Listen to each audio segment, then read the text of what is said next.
Hi hello friends, welcome back to media talks. நான் உங்கள் மௌனிகா. ஃபைனலாக நம்ம இது நினச்ச மாதிரியே செகண்ட் ப்ரொமோவும் வந்தாச்சு, ப்ரொமோ 2. ஸோ ஆக்சுவலாக வந்து என்னென்னா இதுதான் ஆக்சுவல் ப்ரொமோனே சொல்லலாம். பிகாஸ் ஃபஸ்ட்டு ப்ரொமோ வந்து பார்த்திங்கன்னா ஒரு கண்டினியூஷன் மண்டே என்ன நடக்க போகுது அப்படிங்கிறதுக்கான ஒரு எமோஷனல் ப்ரொமோ அதுதான் ஷேர் பண்ணியிருந்தாங்க. இதுதான் இந்த வாரம் ஃபுல்லாக நடக்க போகுதுன்னு நினைக்கிறேன். ஸோ தாத்தா ஏன் வராரு அப்படின்றது இப்போ புரியுது. ஸோ தாத்தாவும் பாட்டி வந்து பார்த்திங்கன்னா காவேரிக்கு வளகாப்பு பண்ணுறதை பற்றி பேசுறதுக்காக வராங்க. ஸோ இந்த இடத்துல வந்து பார்த்திங்கன்னா அவங்க வீட்டில் டிசைட் பண்ணிக்கிறது என்னென்னா 7th மந்த் வச்சுக்கலாம் அப்படிங்கிற மாதிரி வந்து டிசைட் பண்ணுறாங்க. ஆக மொத்தம் இப்போ எத்தனை மந்த் நடக்குதுன்னே தெரியல ரெண்டு பேருக்கும். ஸோ பார்ப்போம், எபிசோட் பார்க்கும்போது தெரிஞ்சிடும் உங்களுக்கு எத்தனை மந்த் நடக்குது அப்படின்னு சொல்லிட்டு.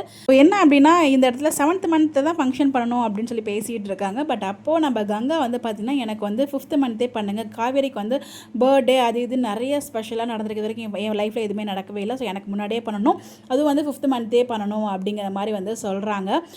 பட் இந்த இடத்துல நம்ம கங்காவோட பாயிண்ட்டை யோசிக்கும்போது ஸோ ஓகே, அவங்களுக்குன்னு சில ட்ரீம்ஸ்லாம் இருக்கும், அதை பண்ணணும் அப்படிங்கிறது ஓகே தான். பட் அதை சொல்கிற பாயிண்ட் அந்த டோன் இருக்கு இல்லையா, அதுதான் வந்து நம்ம எல்லாருக்குமே அவங்க வந்து ஆல்ரெடி புரிஞ்சுக்கிட்டாங்க.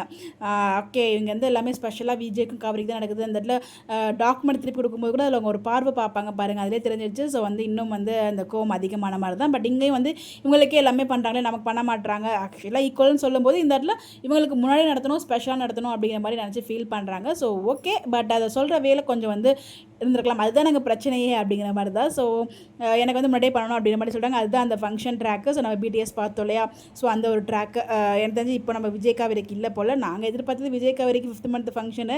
சரி, நீங்கள் வைக்கிறீங்க ரெண்டு பேருக்கு தனித்தனியாக, விஜய்க்கும் காவேரிக்கும் வச்சுட்டு அதே மாதிரி கங்கா குமரனுக்குமே தனித்தனியாக 5th மந்த் வச்சா நல்லா இருக்கும்னு ஃபீல் பண்ணுறேன். பட் அப்படி நடக்குமான்னு தெரியல. 5th மந்த்தாக 5th மந்த் தான் நினைக்கிறேன் இப்போ நடக்க போகிற ஃபங்க்ஷன். அது வந்து நம்ம கங்கா குமரனுக்கும் நடக்க போகுது. ஸோ அதனால தான் வந்து ஒரு ஆர்குமெண்ட்ஸ் இருக்கும் போல். ஸோ என்ன நடக்க போகுதுன்னு தெரியல. ஸோ பார்க்கலாம், இன்ட்ரெஸ்டிங்காக கொண்டு போவாங்கன்னு நம்புவோம். உங்களுடைய கருத்துக்கள் மறக்காமல் கமெண்ட்டில் ஷேர் பண்ணுங்கள். ஸோ உங்களுக்கு என்ன தோணுது, ப்ரோமோ பார்த்தீங்களா, எப்படி இருந்துச்சு, உங்களோட பாயிண்ட் ஆஃப் வியூ மறக்காமல் கமெண்ட்டில் ஷேர் பண்ணுங்கள்.